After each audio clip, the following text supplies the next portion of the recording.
¡Wow, qué recibimiento!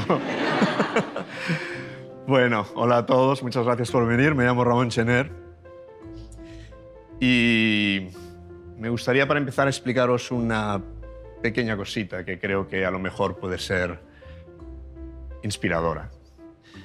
Hay muchas personas que intentan perseguir un sueño. Muchas personas que no saben cuál es su sueño. Hay otras que sí lo saben, o llega un momento en que consiguen saberlo.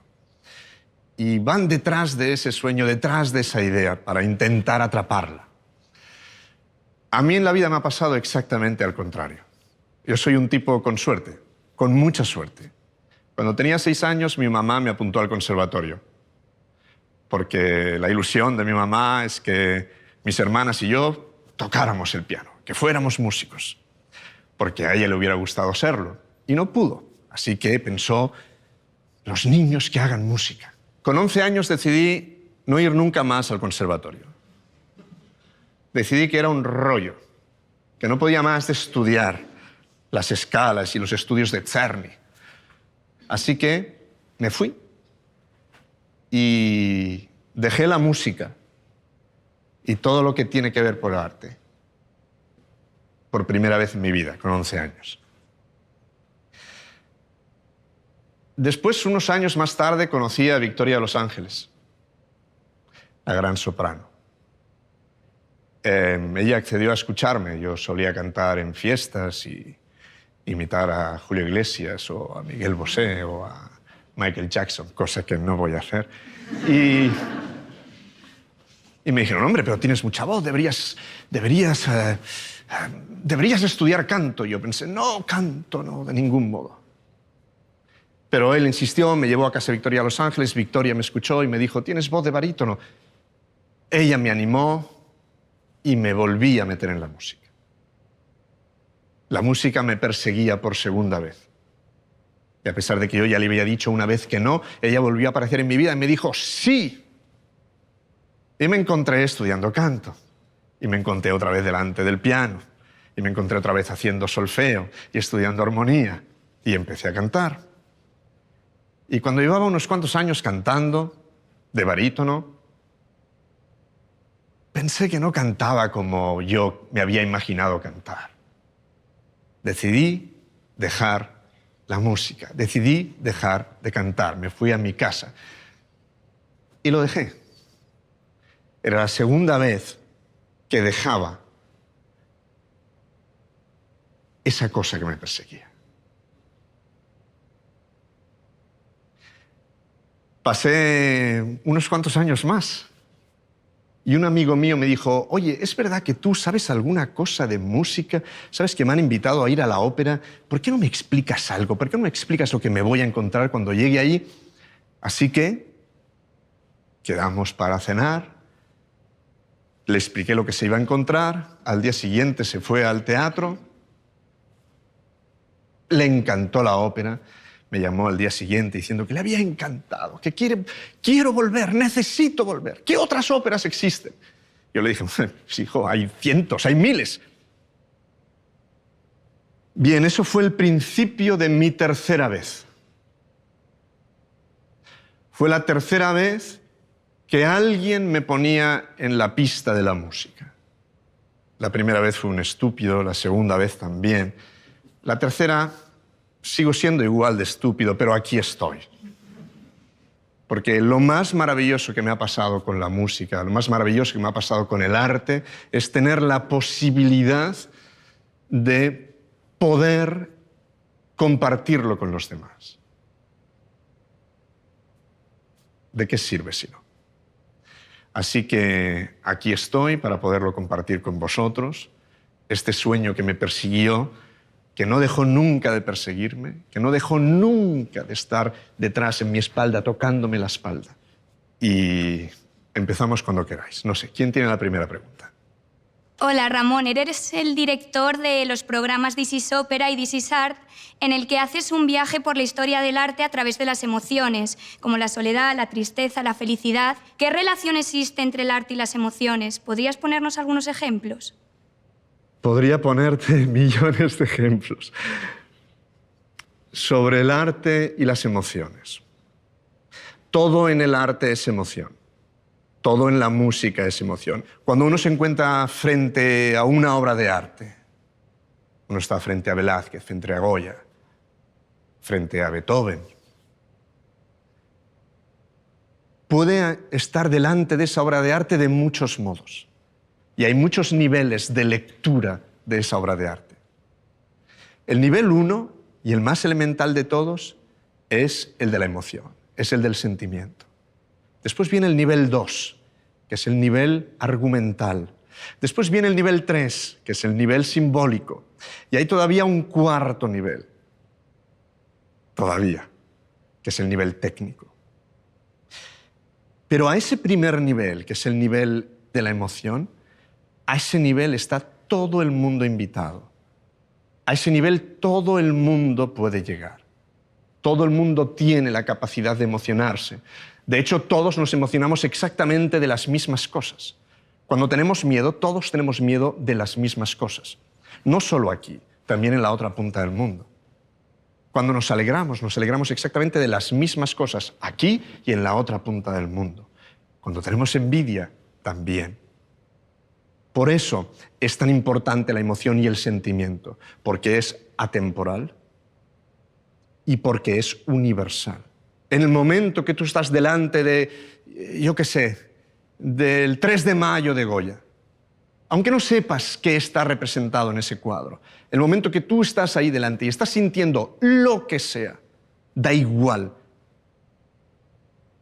Esa emoción es la que te está diciendo que estás vivo y que estás frente a algo que está trascendiendo. Entonces es, ¿qué emoción debería estar sintiendo? ¿Estoy sintiendo la emoción correcta? ¿Debería estar sintiendo otra emoción? Bien, entonces deberíamos empezar a entrar en los otros niveles, ¿no? El nivel argumental, el nivel simbólico, el nivel técnico. Pero en realidad, la emoción que uno siente frente a cualquier obra de arte, sea la que sea, yo qué sé, por ejemplo, si yo toco esto,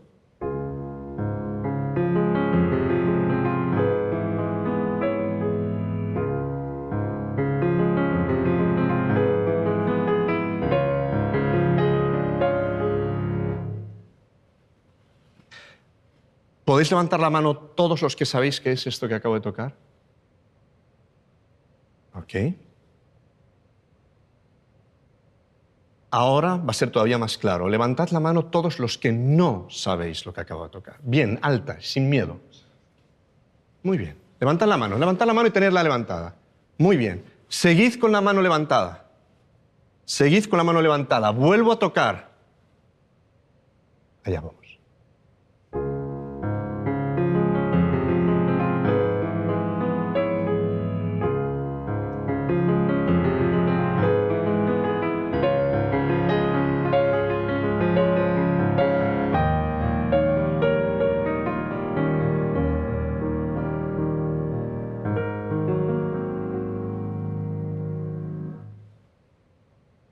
Un sentimiento, una emoción, ¿vale? Empiezas tú. ¿Qué sentimiento te despierta? A mí, tristeza. Una palabra, tristeza. Sigues tú al lado. Romanticismo. Romanticismo. Sigues tú. Melancolía. Melancolía. ¿Tú también tenías levantada la mano? Sí, para mí ternura. ¿Hay alguien de los que habéis levantado la mano que esta música le sugiera ansiedad, miedo, angustia? Es decir, no sabéis lo que es. No sabéis ni siquiera de qué compositor es, ni por qué lo escribió, pero aún así, sin tener ni idea, los 4 sentimientos que habéis dicho se adecúan, menos el del romanticismo, se adecúan bastante a la intención del autor. ¿Qué significa eso? Significa que todos tenemos la capacidad de sentir melancolía, de sentir tristeza, de sentir romanticismo incluso. ¿Sí? Si toco otra cosa,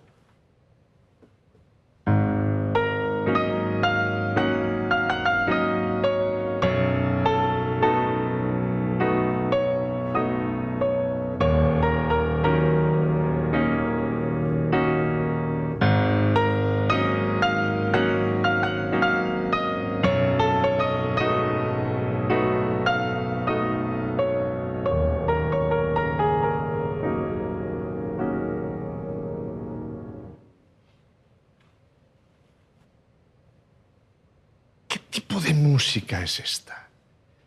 Que suena... ¿Quién cree que tiene el calificativo exacto para esta música? Nadie lo cree, porque no existe. Porque en el arte no hay nada exacto. En el arte todo es emoción, todo es sensación. Si viene alguien y os dice, no, esto es una pieza sobre tal y cual y lo otro que se escribió el año tal y el año cual, que sí, es cierto, todo es cierto, ¿eh? De hecho, la primera es de Claude Debussy, pertenece a su suite arabesque y es el Claro de Luna de Debussy, y esto segundo es de Cyril Scott, que se le llamaba el Debussy británico. Se llama Lotus Land, el país del loto. Muy bien, ahora ya tenéis esta información. Pero ¿y si no lo sabes? ¿Qué pasa? No pasa nada. No existe la cosa exacta. Esa es la gracia del tema. Porque todo depende de ti. Porque el cuadro y porque la obra de arte siempre depende de tu sentimiento y de tu emoción. ¿Ok? Más preguntas. Hola Ramón, soy Nuria. En múltiples ocasiones te he oído decir que eres un gran admirador de Beethoven. De hecho, un libro tuyo se titula Si Beethoven pudiera escucharme. Si Beethoven pudiera escucharte, ¿qué le dirías y por qué eres tan admirador suyo? Todos estamos hoy aquí un poco por Beethoven. Todos, de alguna manera. La música dentro de las artes es siempre la última. Es la que evoluciona la última. Primero viene la literatura, después viene la pintura, la escultura y al final llega siempre la música. Pero en la música, el primer romántico, la primera persona que hizo posible que hoy estemos todos aquí reunidos, es él. Es la primera persona que se pone en el centro de su música. Es la primera persona que dice, la música va a explicar quién soy. Voy a desnudarme frente al mundo para explicar cómo soy. Es la primera persona que no solo hace música maravillosa. Imagínate antes que Beethoven, Bach. Seguramente el músico más grande de la humanidad. Mozart. Haydn.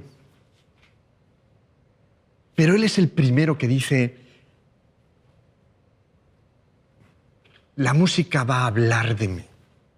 Es la primera persona que escribe, así se llama en su etapa heroica. Él se convierte en el héroe de su propia música, para decir que yo soy un artista. Algo que los pintores ya habían hecho antes. Velázquez se pinta en las Meninas, al lado de la familia real. Lo hace con toda la intención del mundo para decir, estoy aquí al lado de la familia real y me estoy pintando. ¿Sí? Yo no soy un cualquiera, yo no soy un artesano, yo no soy alguien que solo pinta cuadros, soy un artista. Pero el primero que hace eso en la música es Beethoven. Es el primer tío que empieza a escribir música pensando en esa idea, en la idea del creador, en la idea de que todo lo que yo hago pasa por mí. Todo lo que yo sea capaz de plasmar en la partitura es porque yo, Beethoven, soy genial. En lugar de adquirir una posición chulesca, una posición de superioridad, él hace todo lo contrario. Dice, ¿y sabéis qué voy a hacer? Ahora que os he dicho que soy Beethoven y que soy el más grande, os voy a desnudar mi alma entera para que la veáis por dentro. Porque es mi regalo. Y frente a eso, yo me rindo. Fue la persona que me tocó desde siempre, en su tercera sinfonía.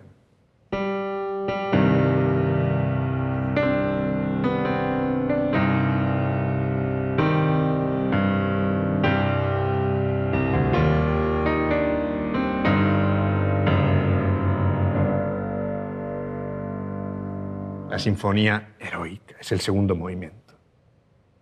Es el entierro, la marcha fúnebre, el momento de pensar en un gran hombre. Y después escribe la quinta sinfonía. No haría falta ni que siguiera, ¿verdad? ¿Qué decir de un tipo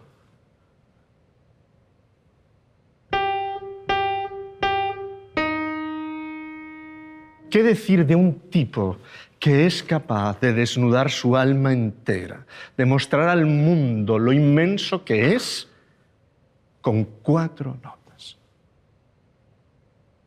que son siempre las mismas? Ta ta ta tan, ta ta ta tan, ta ta ta tan, ta ta ta tan, ta ta ta tan. ¿Sí? 1, 2, 3, 4, 1, 2, 3, 4, 1, 2, 3, 4, 1, 2, 3, 4, 1, 2, 3, 4, 1, 2, 3, 4, 1, 2, 3, 4, 1, 2, 3, 4, 4 notas. Y después un día se levanta y hace la séptima sinfonía. Con este acorde de la.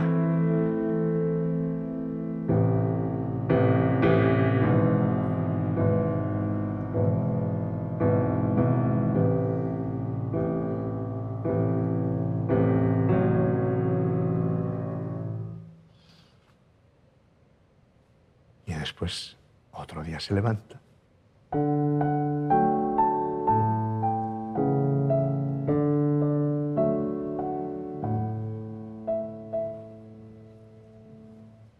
Desde la marcha fúnebre de la tercera sinfonía hasta el himno de la alegría de la novena sinfonía, está toda nuestra vida.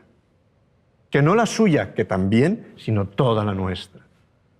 Para decirnos desde el principio hasta el final cómo somos. Es el hombre que es capaz, mejor que nadie, de explicar quiénes somos y por qué somos como somos. Y lo hace sin ninguna pretensión, siendo sordo. Un hombre que se avergonzaba, se ocultaba de los demás, porque era sordo. Esto que acabamos de tocar, él nunca lo escuchó. Pensad un momento en esto.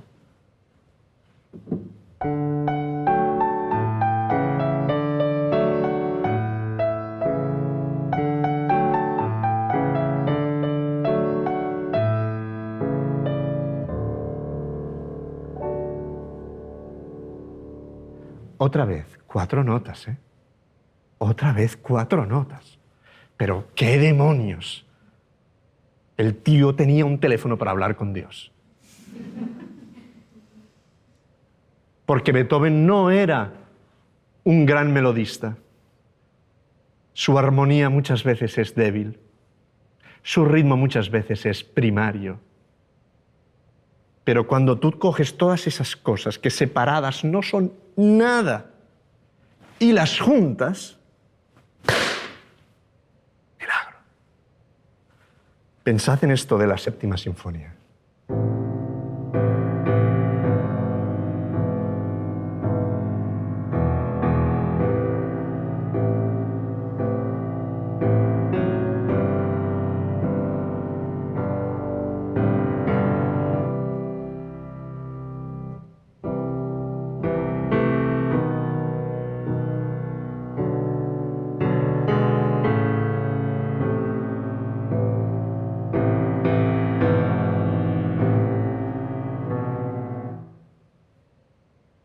¿Qué melodía es esta?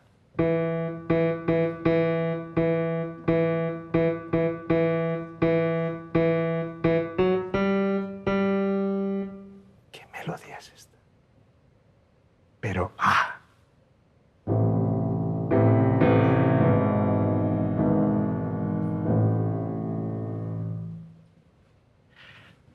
Por eso Beethoven, todo el mundo, yo animo a todo el mundo, a los que estéis aquí, os animo a todos a que escojáis el héroe de vuestra vida, la heroína de vuestra vida.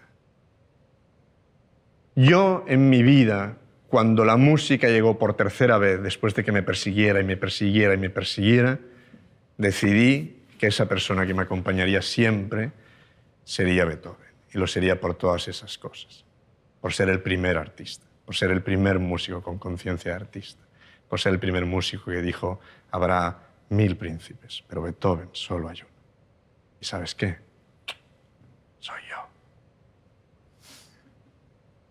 Él, quiero decir. Ok. Hola, Ramón. Tú dices que el fenómeno fan no lo inventaron los Beatles. ¿Nos puedes explicar por qué? Bueno, sabéis que existe esa palabra de Beatlemania, ¿no? Beatlemanía, dijéramos. Y todo el mundo piensa que es un invento de cuando en los años 60 los Beatles provocaban aquella histeria colectiva. Existe una idea que era la idea de Nietzsche, la idea del eterno retorno. Todo vuelve. Todo lo que pasa ya ha pasado. Todo lo que está pasando volverá a pasar. Siempre, siempre, siempre, siempre, siempre. El Times publicó Beatlemania, como si hubiera sido el gran invento del siglo. Pero la cuestión es que el fenómeno fan es una cosa de mucho antes. Y la primera persona que acuñó eso de Beatlemania fue un poeta alemán del siglo XIX que se llamaba Heinrich Heine. Y él lo acuñó con otro artista, con Franz Liszt. Y acuñó una frase o una palabra que era Lisztomanía.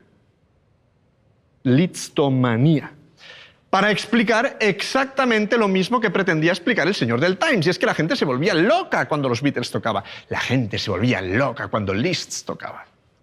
La gente no estaba sentada ordenadamente y a ver qué va a tocar y qué va a dejar de tocar y cuando terminaba... No, la gente chillaba, se volvía loca. Las mujeres le tiraban su ropa interior. ¿Sí? Llevaban imágenes suyas en camafeos, en broches. Iban con tijeras detrás suyo por la calle para recortar un trozo de su chaqueta, para cortarle un mechón de su cabello.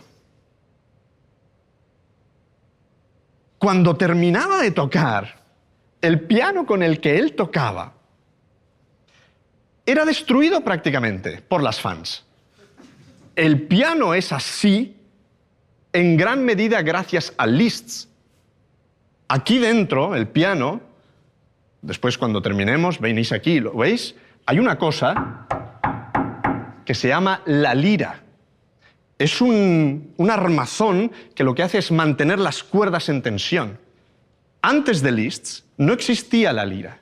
Y Liszt tocaba con tal pasión, con tal arrebato, que cuando llegaba a la media parte le tenían que cambiar el piano porque ya se lo había cargado. Sí, porque él tocaba, ¿eh? Hubo que inventar algo para que los pianos no se desafinaran cuando él los tocaba, para que los pianos no se estropearan cuando él los tocaba, así que, bueno, se inventó la lira.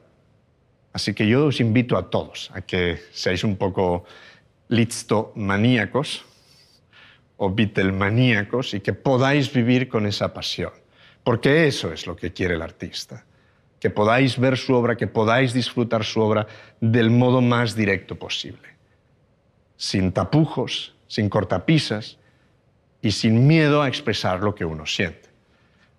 ¿Qué más? Hola Ramón, ¿qué tal? Me gustaría saber por qué pasa con los museos, al igual que en la ópera, que hay gente que piensa que no son para ellos, que son para gente más culta, que sabe. Y me gustaría saber qué les dirías a estas personas para invitarles a asistir a estos museos. Gracias. Bueno, es el miedo al fracaso, creo yo. El miedo a no ser suficientemente bueno. El miedo es paralizante. No nos deja hacer las cosas. Nos paraliza y nos tiene en casa sin movernos. Pero cuando uno entiende que, como hemos dicho al principio, existen 4 niveles de lectura de una obra de arte y que al primer nivel todo el mundo puede llegar, Bueno, de hecho, todo el mundo puede llegar hasta el nivel 4, ¿eh? Pero es decir, sin hacer nada, puedes llegar al primer nivel sin ningún tipo de problema. Es decir, saliendo de casa, yéndote al museo, yéndote a la ópera, yéndote al concierto, viéndote a la exposición que sea, te sientas, te lo miras, te lo escuchas y te emocionas. Si puedes liberarte de ese miedo a fracasar, entonces yo creo que hemos ganado muchísimo. Pero esto es un poco lo que le pasó a Rachmaninoff, por ejemplo. Sergei Rachmaninoff escribió su primera sinfonía y la crítica le pegó unos palos bestiales. Le dieron tanta caña que el hombre dijo, no voy a componer música nunca más. Pero un día conoció al doctor Dahl. Y el doctor Dahl, que hacía hipnosis y psicoterapia y cosas así, le convenció para hacer una terapia con él. Porque él estaba paralizado por el miedo. Estaba paralizado por el miedo al fracaso, a volver a fracasar. Así que se fue con el doctor Dahl y estuvo durante 3 meses haciendo hipnosis, haciendo historias con él. Hay que decir que Rachmaninoff también iba muy a gusto a casa del doctor Dahl porque el doctor Dahl tenía una hija que estaba muy bien. Pero, más allá de todo esto, después de los 3 meses, escribió su segundo concierto para piano y orquesta, que es una obra estratosférica, y se la dedicó al doctor Dahl. Arriba pone, a mi querido doctor Dahl. Pero él logró quitarse el miedo al fracaso. Porque no existe el miedo al fracaso. El único fracaso es quedarse en casa. El único fracaso es no intentarlo. El único fracaso es no ir. Porque si vas, es imposible que fracases. Es que es imposible. Porque tú te vas al Prado, te vas al Thyssen, te vas al Reina Sofía, te vas al Teatro Real, te vas a donde sea. Es imposible que fracases. Imposible. Porque todo el mundo tiene la capacidad de emocionarse. Así que el fracaso o el miedo debería ser quedarse en casa. Así que nadie se quede en casa, que todo el mundo salga corriendo al teatro, al museo. Y vas entrando en otro mundo, en otro mundo, en otro mundo, en otro mundo. Y mola mucho, ¿eh? Que te pase eso. Mola mucho. Hola Ramón, soy María. En el cole la profe de plástica nos ha hablado de que hay personas que al ver una obra de arte se emocionan tanto que se ponen a llorar. ¿De verdad es posible que al ver un cuadro o una escultura alguien pueda llorar o desmayarse? Bueno, esto es lo que se conoce como el síndrome de Stendhal, que era un escritor francés. Y lo podemos explicar. Pero antes de explicar eso, yo te devuelvo la pregunta a ti. Y es, cuando la profesora te dijo esto, ¿tú qué pensaste? ¿La profesora está como una cabra? No. ¿O pensaste, tal vez tenga razón? ¿Pensaste que algún día te podría pasar esto o que nunca te va a pasar?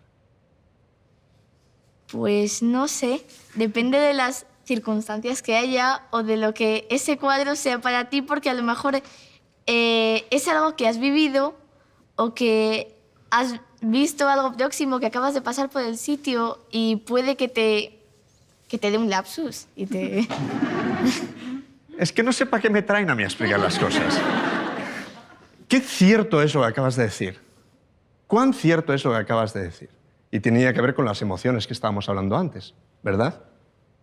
Bien, Stendhal era un escritor francés, se llamaba Henri Beyle, y era un italianista, le encantaba todo lo italiano, hizo muchos viajes por Italia. Él vivió su vida bastante románticamente, se fue a viajar por Italia después de sus despechos amorosos. Así que se fue por Milán y por Roma y por Florencia. Él cuando llegó a Florencia entró en la Basílica della Santa Croce, que está en la plaza, que se llama así también, la Piazza della Santa Croce. Y él escribió, porque él escribía todo, de hecho, en sus libros de viajes, escribió que al salir de la basílica estaba tan emocionado, estaba tan conmocionado, que el corazón le latía con una fuerza inusual y que apenas se podía mantener en pie, de la emoción que le había causado ver tantísima belleza junta.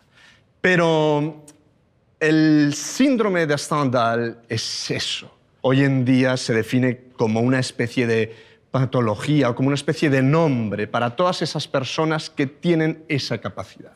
Y hay personas que son capaces de emocionarse ante cualquier cosa, de sentir, de llorar, de reír, de desvivir. Y después hay otras personas que son capaces de desvivirse un poco menos, otras un poco menos, otras un poco menos. Y hay personas también que les cuesta más y que a lo mejor están frente a alguna cosa muy bella y que por lo que sea, pues frente a la misma obra de arte, pues no son capaces de llegar al nivel de emoción que pueda tener otra persona. Así que frente a una música bonita, que creo que esta es bonita,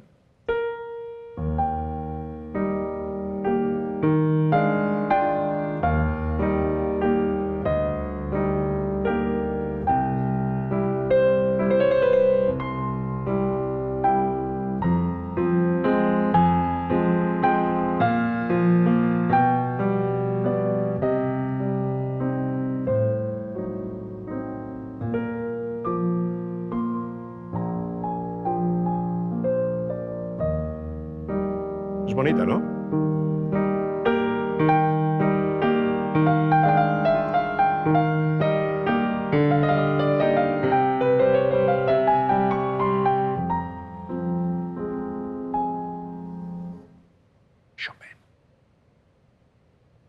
Chopin sería una de esas personas que estaría sufriendo el síndrome de Stendhal constantemente. De hecho, lo sufría constantemente. Vivía como un romántico, tan romántico que mientras tocaba le caían las lágrimas, mientras componía le caían las lágrimas. Entiendo que si estamos hoy aquí es porque dentro de esos niveles de los que hemos hablado estáis todos vosotros más cerca de ser como Stendhal que más cerca de... No oigo nada, no me pasa nada. Aún así, a todo el mundo le pasa algo. Te prometo que incluso la persona que a lo mejor tiene la sensibilidad un poco menos a flor de piel, incluso esa persona, ante esta música, le pasa alguna cosa. Así que adelante con el síndrome de Stendhal para todos. Más preguntas. Hola Ramón, soy David. Yo quería que hicieras una reflexión sobre cuáles son las fronteras del arte, sobre todo con la ruptura de reglas, ¿no? ¿Qué es arte? ¿Qué no es arte? Si puede el arte ser feo, puede el arte transitar lejos de la belleza, y que hicieras una reflexión sobre ese tema. Wow. Bueno, esto daría para una respuesta infinita, creo yo. Voy a ver si soy capaz de explicarme. Porque mi profesor de Historia del Arte pasó la primera clase intentando explicar esto y no lo consiguió. ¿Qué es arte? ¿Hasta dónde es arte y hasta dónde no es arte?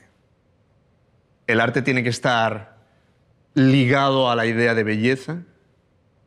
Aquí habría otra discusión, que sería la discusión de la evolución de las ideas estéticas. Eso sería otro tema.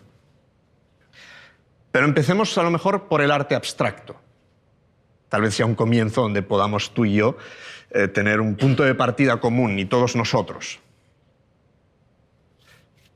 Está claro que si estamos frente a la rendición de Breda de Velázquez, todos entendemos que es una obra de arte. Tenemos entonces que contestar una pregunta previa, que es ¿por qué la rendición de Breda de Velázquez es una obra de arte? ¿Por qué frente al nocturno que acabo de tocar de Chopin todos tenemos claro que es una obra de arte? ¿Por qué, si estamos frente a la composición número 7 de Kandinsky, o frente al tríptico de La esperanza de un condenado a muerte de Miró, o frente a una música atonal, empezamos a tener dudas de que eso sea arte? Estuve hace pocos meses con una historiadora del arte inglesa en Londres que se llama Susie Hodge. Ella ha escrito un libro maravilloso que es Mi hijo también puede hacerlo. A todos nos encanta ver, ella me decía, technical skills. A todos nos encanta ver la técnica. Y claro, hablando de técnica, Velázquez es Dios. Y estamos frente a Velázquez y no hay más mundo, porque dices, evidentemente, qué grande era Velázquez. Estás frente a Chopin y dices, evidentemente, qué grande era Chopin. Pero, no, esto también lo podría hacer yo. Pero tú no lo has hecho. Lo ha hecho Kandinsky. Tú no lo has hecho. Lo ha hecho Piet Mondrian. Piet Mondrian, por ejemplo, es un pintor que todos sus cuadros, él en su búsqueda de la espiritualidad, pintaba unos cuadros que son unas telas. En esas telas hay unas líneas negras verticales y horizontales, y en medio de las líneas negras verticales y horizontales hay colores primarios: rojo, azul, amarillo. Ya está. Ni siquiera tenía una paleta de para, ¿sabes? Cogía el pote rojo y lo ponía allá.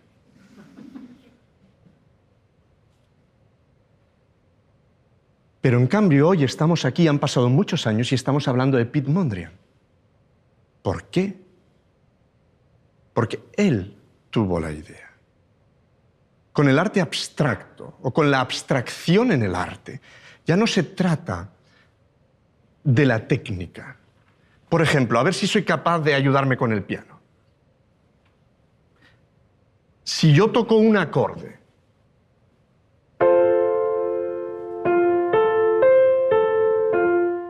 es un acorde totalmente consonante de fa mayor. A todos nos suena bien, a todos nos suena consonante, a todos nos suena a música agradable para el oído. Pero si yo cambio este acorde por este, aquí empieza el arte abstracto. Arte figurativo, arte abstracto.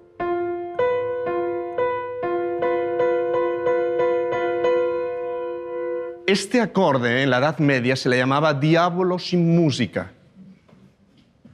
El diablo estaba dentro de este acorde. Así que no se podía usar. ¿Por qué? Porque sonaba mal, suena disonante. Y como suena disonante, no suena consonante, entonces no se puede tocar. Pero hay un momento en que alguien piensa que para expresar lo que tiene dentro, para poder decir lo que tiene dentro, ya no le basta con ser un genio pintando, ya no le basta con ser un genio componiendo música. Necesita otras cosas. Pensad en Goya, por ejemplo. Todo el mundo entiende que Goya es un grandísimo pintor. Goya es el primer tío, es el primer vanguardista del mundo. Es el primer tío que no pinta lo que ves, es el primer tío que pinta lo que está dentro tuyo. Y hace las pinturas negras. Hombre, las pinturas negras son muy feas, ¿eh? Pero, ¡guau! ¡Guau! Dos viejos comiendo sopa. No es agradable de ver. El aquelarre no es agradable de ver, pero en cambio nos abruma. ¿Por qué? Porque técnicamente es brillante. Y todos entendemos que técnicamente es alucinante. En cuanto todos pensamos que técnicamente yo también lo podría hacer, esto. Pero hay unos que lo han hecho y hay otros que no lo han hecho. Y los que lo han hecho y son capaces de perdurar en el tiempo y son capaces de que nosotros hoy en día sigamos hablando de ellos, entonces sí es arte. Después hay un paso más allá de lo que tú me has dicho. Arte abstracto. Y después viene el arte, que es todavía una vuelta más de tuerca, que es el arte conceptual. Un día viene un señor, Marcel Duchamp, coge un urinario, lo pone al revés y dice, voilà, una fuente. Lo pone allá. Sí, da risa. pero es el concepto del arte. Ya no hace falta ser técnicamente perfecto, hace falta tener una idea. Hay un premio súper prestigioso de arte que se llama el premio Turner. Hace unos años lo ganó una artista británica que se llama Tracey Emin, con una obra que se llama My Bed. La obra consiste en su cama, la cama en la que ella duerme, está puesta allí, con las sábanas de seda, o sea, tal como está la cama cuando ella se levanta. No es una persona ordenada, ¿eh? Está puesta con las sábanas, con sus cosas, sus pantuflas, sus no sé qué, sus pastillas, sus historias, o sea, es eso. Premio Turner de Arte Contemporáneo. Es la idea, es el concepto, es lo que podrá perdurar. Así que si dentro de 10 años, de 15, de 20, de 30, de 40, de 50, hay alguien aquí como yo hablando de Tracey Emin y My Bed, entonces sí era arte. Porque de algo ha servido para que podamos reflexionar. Pensad también en la música. Pensad en Strauss. En Strauss, cuando escribió Electra. Electra es esa mujer que tiene el sentido de la venganza. Quiere vengar la muerte de su padre, Agamenón. Está enfadada, muy enfadada. ¿Qué música puede tener una persona que está muy enfadada si tú eres un músico de principio del siglo XX y necesitas describir a esa persona que está deseosa de la venganza? ¿Qué le haces? ¿Música?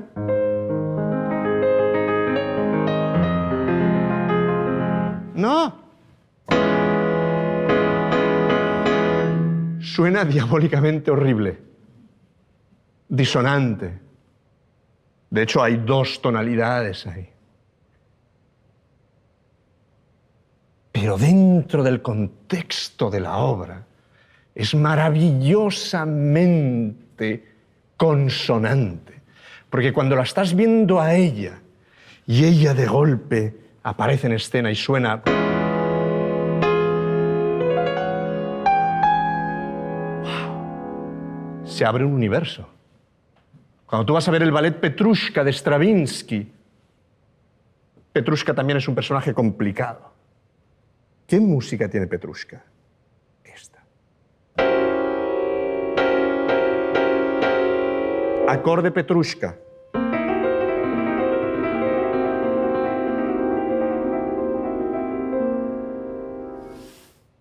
Esto es más o menos, para que nos entendamos, música abstracta puesta en el otro lado. Muy en el fondo, volvemos a la primerísima pregunta, y a la primerísima pregunta era las emociones, las sensaciones y lo que sentimos. Porque a veces hay cosas que nos golpean tan fuerte que no somos capaces de darnos cuenta que nosotros estamos rechazando eso que nos golpea tan fuerte.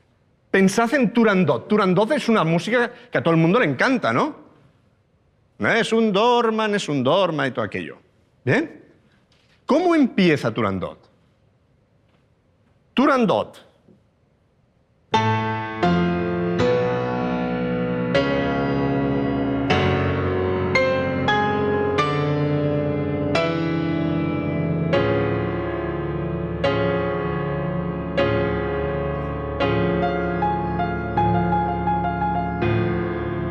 Popolo di Pechino.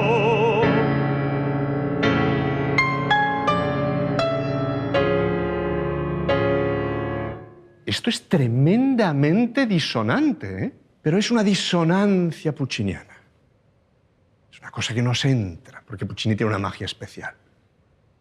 Entonces, frente a la disonancia, frente a las rayas de Kandinsky, frente a las rayas de Miró,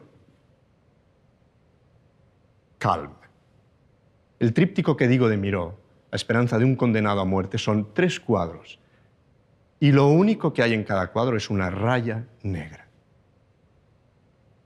Uno tiene una mancha amarilla, el otro tiene una mancha azul. Ya está. Cualquier persona puede hacerlo. Pero él lo hizo. Y lo hizo y lo terminó el día que se ejecutó a muerte a la última persona durante el franquismo. Claro que es una obra de arte. Claro. Hola Ramón, yo soy Marta. A ver, una de las emociones es el dolor. Yo soy una fanática de Frida Kahlo y ella fue una mujer que, bueno, como todos sabemos, sufrió muchísimo. Pero bueno, supo convertir ese sufrimiento, ese dolor en arte. No sé si nos puedes hablar un poco de ella. Frida Kahlo. Claro, cómo no. Es tan fácil empatizar con el dolor. Y Frida Kahlo representa, yo creo que nos gusta tanto porque representa nuestro ideal romántico de pensar que el artista escribe o se expresa de acuerdo a lo que le está pasando. Siente dolor y ese dolor se traslada a su pintura. Esos cuadros típicos de Frida con la columna o con las flechas clavadas. Bueno, ya sabéis todos, Frida Kahlo, aparte de la poliomielitis que tuvo, después tuvo su accidente en el tranvía en el que casi muere, estuvo 3 meses en el hospital, se rompió la pierna por mislaos con el corsé, bueno, todo un drama. Un primer accidente horrible. Pero ella misma decía, he tenido 2 accidentes en la vida. El primero fue el accidente del tranvía y el segundo accidente que tuve fue conocer a Diego Rivera. Y ese fue un accidente gravísimo. Porque ella le quiso tanto. Incluso cuando ella decidió serle infiel, igual que él le estaba siendo a ella, para intentar liberar su dolor, no pudo liberarse nunca ese dolor.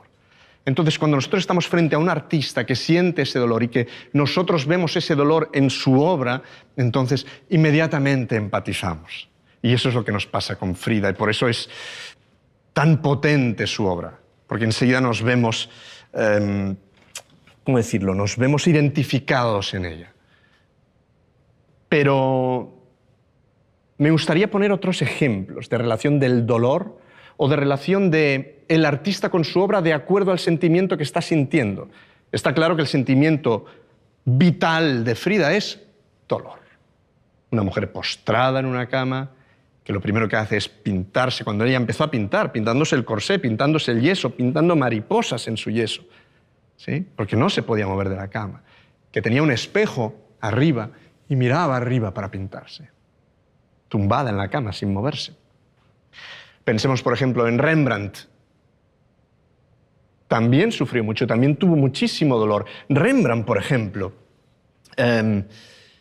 tuvo 3 hijos y murieron los 3 hijos. En el cuarto, ¿sí?, que fue el único que sobrevivió, después de que ese niño sobreviviera el cuarto, su mujer, Saskia, que él la amaba también con locura, también murió. O sea que se quedó él solo con su 4.º hijo. Y ahí sí, cuando uno ve a Rembrandt y ve las pinturas de Rembrandt, es como ver a Frida Kahlo. También se ve todo, porque él también se desnuda y nos deja ver todo lo que le pasa. Entonces, empatizamos directamente con Rembrandt. Porque nosotros tenemos una visión romántica del arte, o lo de que debería ser el arte. Y es lo que nos gusta creer. Pero no siempre es así. Es una actitud muy romántica. Y hablando de románticos, se me ocurre tocarte esto, que es Tchaikovsky, que es el romántico por antonomasia de los rusos. O sea, es lo máximo. Él que pasó, sufrió muchísimo, perdón, me levanto, me siento, pero él que pasó su vida entera homosexual, en una Rusia donde está perseguido ser homosexual, pasó su vida con tremendos dolores en la cabeza. Hasta tal punto que él decía, me tengo que curar. Escribe a su hermano, tengo que curarme de esto que me pasa. Porque no se acepta. Así que intenta, en lugar de salir del armario, lo que intenta es enamorarse de alguna mujer. Imagínate el dolor que es esto. ¿Qué dolor más grande es esto? Aún así, con el inmenso dolor que él tenía, se enamoró de una mujer que se llamaba Désirée Artaud. Era soprano, belga. Estaba de gira en San Petersburgo. Él la vio, se enamoró de ella. No se enamoró de ella. No sé, le pasó algo. Y naturalmente le escribió música para ella. Porque si eres un romántico, eres Tchaikovsky, te enamoras de, bueno, entre comillas, chati, te hago algo para ti, ¿no? Le escribió muchas cosas, pero le escribió esta cosa. A ver qué te parece. La escuchamos un momento y después la comentamos.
¿Qué tipo de amor es este?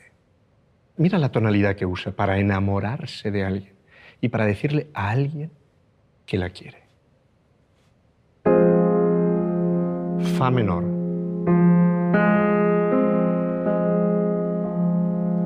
¿No hubiera sido mejor? ¿No hubiera sido mejor enamorarse en fa mayor?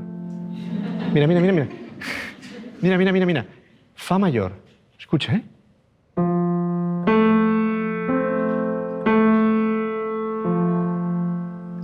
Fa menor.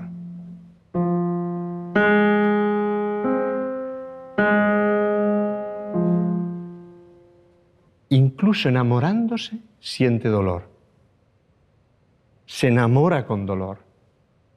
Porque se está enamorando de quien no se tiene que enamorar. Y está diciéndole a una mujer que la ama, pero no la ama. Está intentando encontrar a un hombre y encuentra a una mujer. Así que su música está llena de dolor, incluso en una declaración de amor. Por eso, y volviendo al principio de tu pregunta, vemos a Frida Kahlo, vemos la obra de Frida Kahlo y nos encanta. Porque nos sentimos vivos. Porque el dolor tiene la maravillosa cualidad de hacerte saber que estás vivo. Porque mientras hay vida, hay dolor. Mientras hay dolor, hay vida. Ya desde el principio, ya naces llorando, ¿eh? Ya naces llorando. Ya no te cuento el final. Así que Frida es genial. Hola Ramón, soy Paco. Acabas de hablar ahora de Frida Kahlo. Y tradicionalmente a la mujer siempre se ha hablado de ella como musa que inspiraba a grandes artistas. Pero ¿hay alguna que aparte de musa haya sido ella una gran artista? Hay infinidad. Ya sabéis que las musas eran 9 en la antigua Grecia. Hijas de Zeus. Nacieron en noches consecutivas. Y vivían en el monte Parnaso, en el templo de Apolo, que es el dios asociado a las artes. Pero es esa cosa de el hombre purificándose en la fuente Castalia e inspirándose o buscando la inspiración en una mujer. Es una hermosa idea, pero ha habido muchas mujeres que han sufrido ser musas. Muchísimas. muchísimas mujeres que merecerían que se hablara de ellas mucho más de lo que le hacemos, pero al final acabamos hablando siempre de las mismas personas. Así que me encanta poder tener la oportunidad de por lo menos comentar algunas de esas mujeres, de las muchas que se merecerían que estuviéramos aquí hablando de ellas. Musas que hayan sido artistas al mismo tiempo. Me gustaría más hablar de mujeres que han sido artistas, punto, pelota. Pero bueno, vamos a intentar hacer las dos cosas. Jeanne Bouterne, musa de Modigliani. Modigliani la conoció a ella en una academia de pintura. Y ella pintaba muy bien. ¿Qué fue de Jeanne Bouterne? Se defenestró. Se tiró por una ventana, consumida por el amor tóxico de Modigliani, por la miseria, por la pobreza, por la psicosis. Una gran artista que se perdió. Camille Claudel. Camille Claudel, musa primero de Auguste Rodin y después de Debussy. Extraordinaria escultora.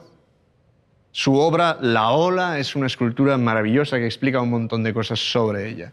Pero ni Rodin ni Debussy la valoraron como artista, la usaron, entre comillas, como musa. Y ella se consumió, acabó en la locura. No fue nadie a su entierro. Nadie.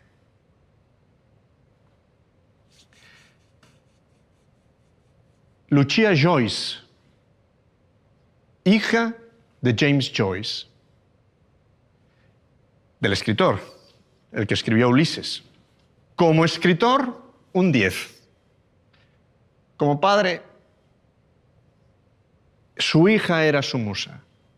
Le puso Lucia porque el padre era un enamorado de la ópera Lucia de Lammermoor. Bailaba muy bien, le encantaba la danza.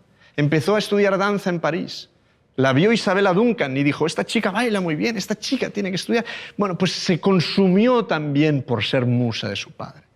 Y también acabó de en sanatorio, en sanatorio, de sanatorio en sanatorio. Fatal. No sé, se me ocurren tantas. En el mundo de la música, Luisa Casagemas, hermana de Carlos Casagemas, el tipo que se fue con Picasso a París. Pero ya mirad cómo hablamos de esto. O sea, como nadie sabe quién es Luisa Casagemas, tenemos que decir Luisa Casagemas, hermana de Carlos Casagemas, que era el tipo que se fue con Picasso a París. O sea, ya es suficientemente triste que para ubicar a Luisa Casagemas tengamos que hacer toda la retahíla que viene después. Lo realmente ideal sería que pudiéramos hablar de Luisa Casagemas. Como artista, como compositora. Fue la primera persona en España que compuso una ópera. Tenía 17 años. 17 años. Escribió una ópera que se llamaba Schiava e Regina. Mira, estamos en el 2019. Todavía no se ha estrenado la ópera. ¿Cómo puede ser? Luisa Casagemas, Lucia Joyce, Camille Claudel, Frida Kahlo. Frida Kahlo también. Así que es muy bonita esa idea de las musas, esa idea de los hombres que necesitan una mujer que les inspire. Pero a lo mejor hay que empezar a dar la vuelta de algún modo. Hay que empezar a pensar. Por ejemplo, otro ejemplo que se me ocurre. Marianne von Martínez. La española le llamaban en Viena. Descendiente de españoles, compositora, contemporánea de Mozart, contemporánea de Salieri. Extraordinaria compositora. ¿Alguien sabe algo de ella? No.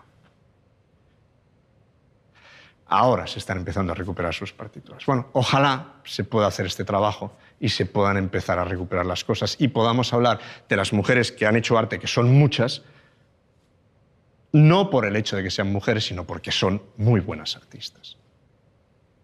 Hola Ramón, soy Ana. He visto que en uno de tus programas de televisión dijiste que los pinceles son un arma reivindicativa muy poderosa y me gustaría que nos pusieras un ejemplo de algún artista o algún movimiento que utiliza este recurso. Sí, los pinceles, la pluma, las notas son armas muy poderosas. Por eso en muchos regímenes dictatoriales lo primero que se hace es censurar y eliminar y prohibir cosas. Bueno, no sé, ejemplos, ¿qué ejemplos poner? No lo sé, podríamos poner 1000 ejemplos. El Guernica de Picasso. ¿Qué más puedes decir? ¿Qué más puedes explicar sobre los horrores de la guerra? ¿Qué más puedes hacer para denunciar la guerra que pintar el Guernica? No se puede hacer nada. En Auschwitz, en el campo de concentración en Polonia, en Auschwitz-Birkenau, incluso en ese lugar tan horrible, había gente que pintaba. Había gente que conseguía pintar. Había un artista que se llamaba mujer, Alina Olomoshki. Mengele, el doctor Mengele, ese que hacía experimentos con la gente, la conoció en el campo de Theresienstadt, otro campo de concentración. Vio que ella pintaba maravillosamente bien, porque ella estaba pintando unas escenas de Blancanieves en el barracón de los niños pequeños, para que los niños pequeños tuvieran algo con que distraerse. Mengele la cogió y le dijo, usted va a venir conmigo a Auschwitz, para que ella pintara a los gitanos antes de que él experimentara con ellos. Y naturalmente antes de que él los eliminara y los exterminara. Bueno, esos retratos de los romanís, de los gitanos que hizo Alina Olomoshki, son el único testigo que existe de esa raza eliminada durante ese periodo en Auschwitz-Birkenau. ¿Qué más se puede decir? Así que pinceles, notas, todo eso es lo más poderoso, porque trasciende, porque queda para siempre. Las pinturas de Alina Olomoshki en el campo de concentración de Auschwitz quedan para siempre. El Guernica. Hola, Ramón. Me llamo Ana y mira, yo es que últimamente estoy pensando que todo el mundo está con los selfies, con una necesidad de ser reconocidos. Parece como que necesitamos que nos vean. Entonces, yo cuando voy a los museos veo también que hay pues, retratos, ¿no?, de personas famosas del momento, o adineradas, ¿no? Entonces, yo quería saber si esa necesidad de reconocimiento es la misma ahora que antes, si ahora hay más que antes. ¿Tú qué piensas? ¿Más? ¿Más vanidad? Más vanidad, sí. Más vanidad. ¿Autorretrato de Rembrandt? Sí. ¿Selfie de un Instagrammer? Sí. ¿O de una Instagrammer? ¿Qué diferencia hay entre las dos cosas? Pues yo entiendo que Rembrandt buscaba la verdad en lo que hacía y un reto, ¿no? Un reto personal, ¿no? ¿Y el Instagrammer? Pues una necesidad de ser conocido, de comunicación.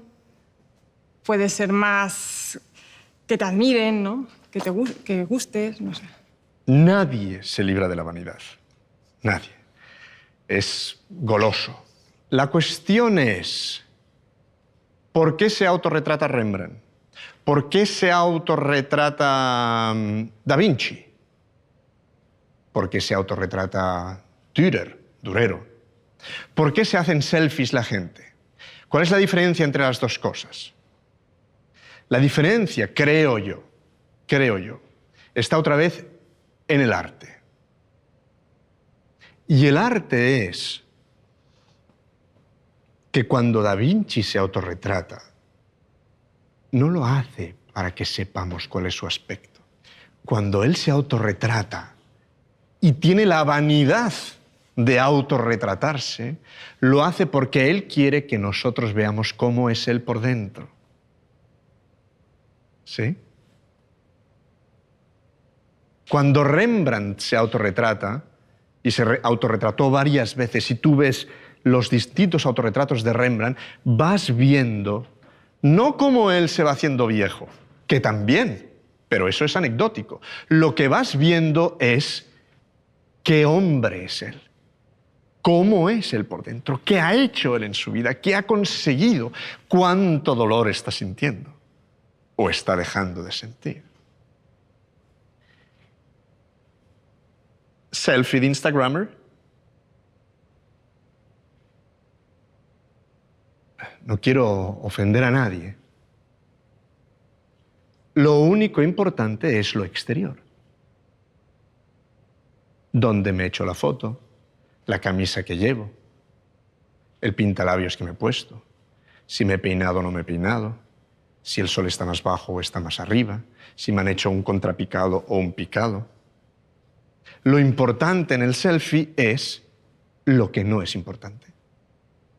Lo que debería ser anecdótico se convierte en importante y lo que debería ser importante simplemente no existe.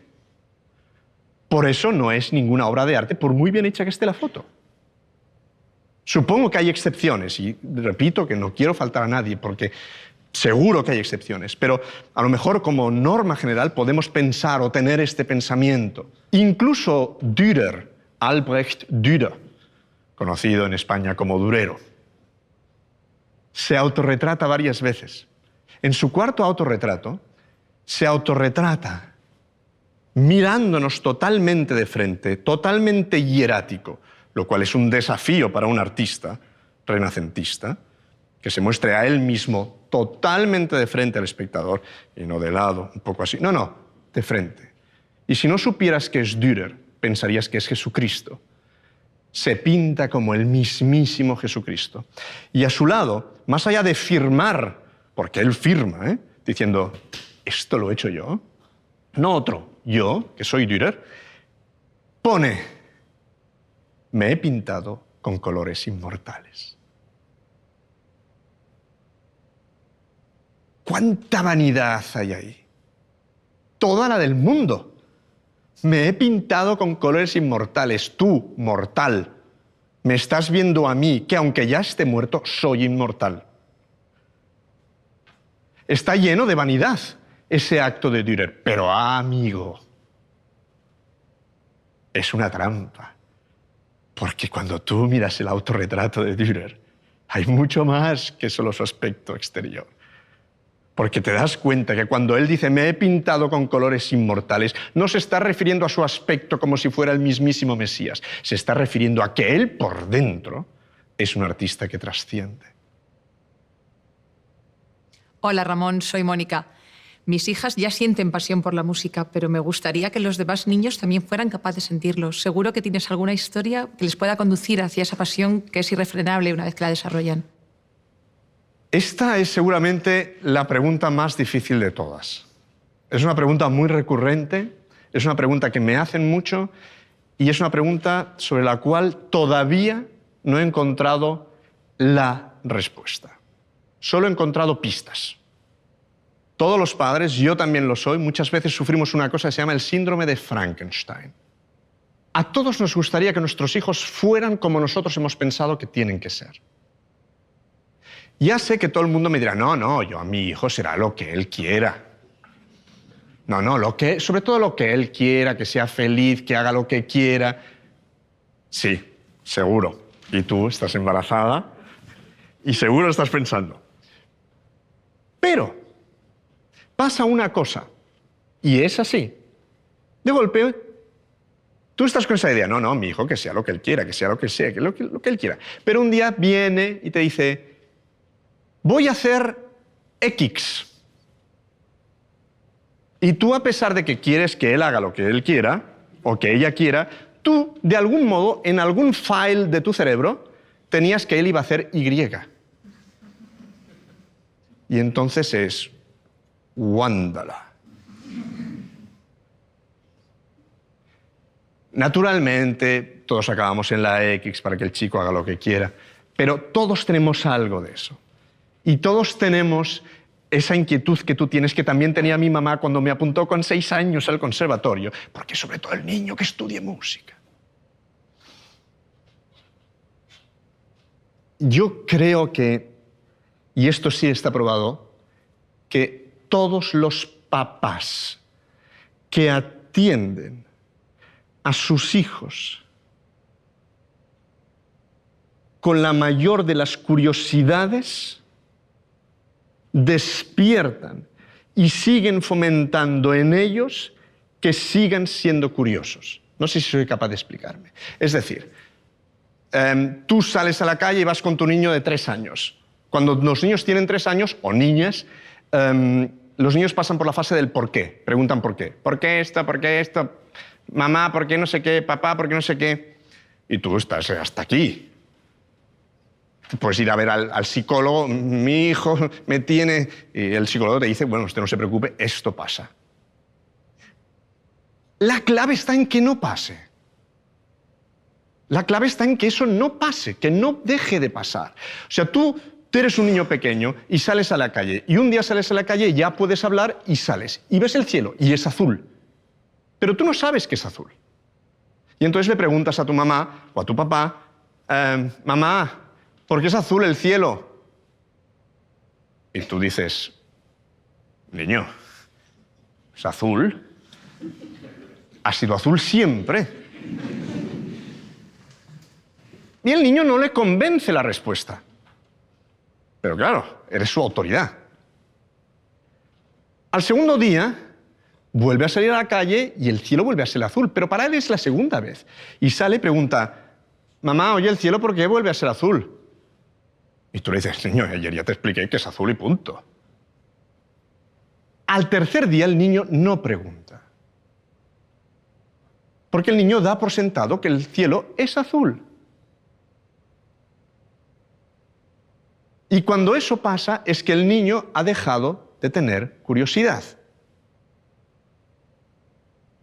Así que a lo mejor lo que habría que hacer, a lo mejor, es decirle, mira hijo, no sé por qué es azul, pero vamos a intentar averiguarlo. Pero fíjate, no siempre es azul. A veces llueve y está gris. A veces en el atardecer está rojo, a veces cuando amanece está naranja. Yo creo que nunca hay que dejar de intentar ser esa cosa del niño y preguntarse por qué. ¿Por qué? ¿Por qué? ¿Por qué? ¿Por qué? ¿Por qué? ¿Por qué? ¿Por qué? Y después sabiendo que tus hijos serán lo que quieran ser. Que es muy chulo. Es un gran desafío como padre. Yo creo que es el gran desafío. Yo también estoy trabajando en ello, ¿eh? Seguimos. Hola Ramón, soy Lucía. Me gustaría que nos contaras cuál es tu pieza de música clásica favorita y que nos explicaras por qué. Uy, esta sí que es una pregunta... No sé cómo voy a salir del paso de esta pregunta.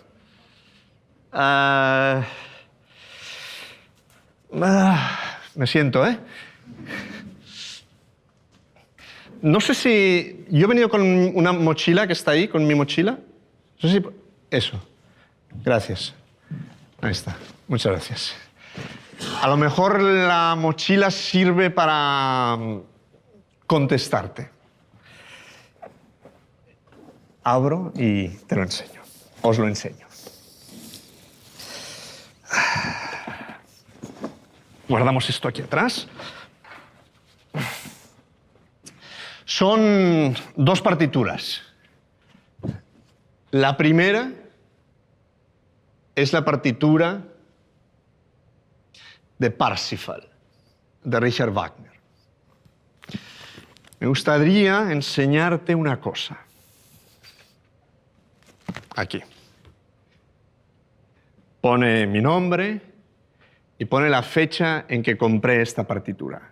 Pone Hamburgo, 9 de noviembre de 1991. Desde el 1 de noviembre de 1991, todos los días de mi vida, dentro de la mochila, está esta partitura. No está en casa con mis otras partituras. Está siempre en mi mochila. Para que pueda acceder a ella en cualquier momento. Esta es una cosa. Y después te explico por qué. La segunda es esto. Es otra partitura. Lucia, como tú, di Lammermoor. ¿Por qué Lucia di Lammermoor? Intento explicar primero esto y después explico lo otro.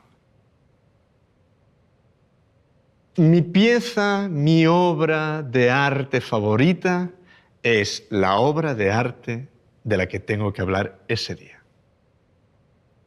La última conferencia que yo he dado es sobre esta ópera. Fue en Valencia hace apenas una semana y era sobre Lucia di Lammermoor. ¿Lucia di Lammermoor es mi ópera favorita? Seguramente no. Pero el día que yo hablo de ella, lo es. Y lo tiene que ser. Porque si yo no soy capaz que el día que yo hablo de Lucia di Lammermoor sea la ópera más maravillosa del mundo, más trascendental del mundo, más alucinante del mundo, la obra por la que yo daría la vida, entonces estaría traicionando a mi trabajo y a toda la gente que viene a verme o a toda la gente que tiene algún interés en lo que yo digo. Ahora bien, llevo Parsifal. ¿Por qué? Porque como he contado al principio,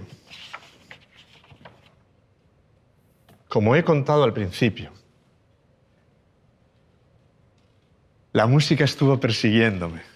Y yo dije que no una vez, dije que no 2 veces. Y a la tercera me agarró y estoy ahora aquí con todos vosotros.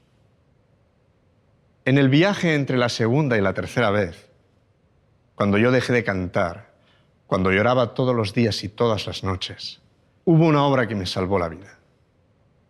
Y fue esta obra, Parsifal. Parsifal es un tonto. Es el puro tonto. En alemán se dice der reine Natur, el puro tonto. Aquí, de cuerpo presente, el puro tonto. ¿Y qué es lo que hace Parsifal? ¿Qué es lo que él intenta en la ópera? Intenta esto. Ya verás.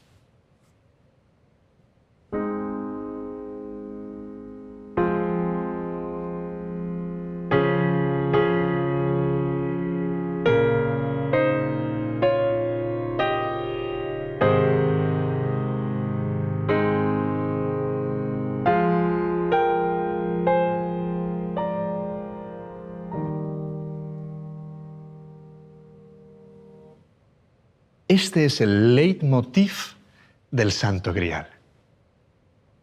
Es como Wagner representa al Santo Grial. Parsifal es un tonto, alguien que no sabe quién es, alguien que no sabe cuál es su propósito en la vida. Y de golpe se encuentra buscando el Santo Grial. Es una metáfora. No existe un Santo Grial físico, claro. Pero sí existe el propósito que todos tenemos, el propósito de qué hacemos, por qué estamos. ¿Por qué estamos aquí? ¿Qué hacemos aquí? ¿Qué pasa? ¿Pasan los días y ya está? No, nos enamoramos, nos emocionamos con el arte. Y durante todo ese tiempo en el que yo no pude estar con la música, Parsifal, y el motivo de la búsqueda del Grial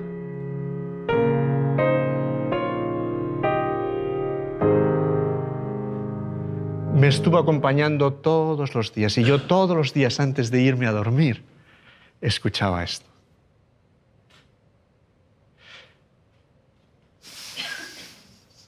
Como he dicho al principio, soy tan afortunado, tengo tanta suerte en la vida que, ¿sabes qué?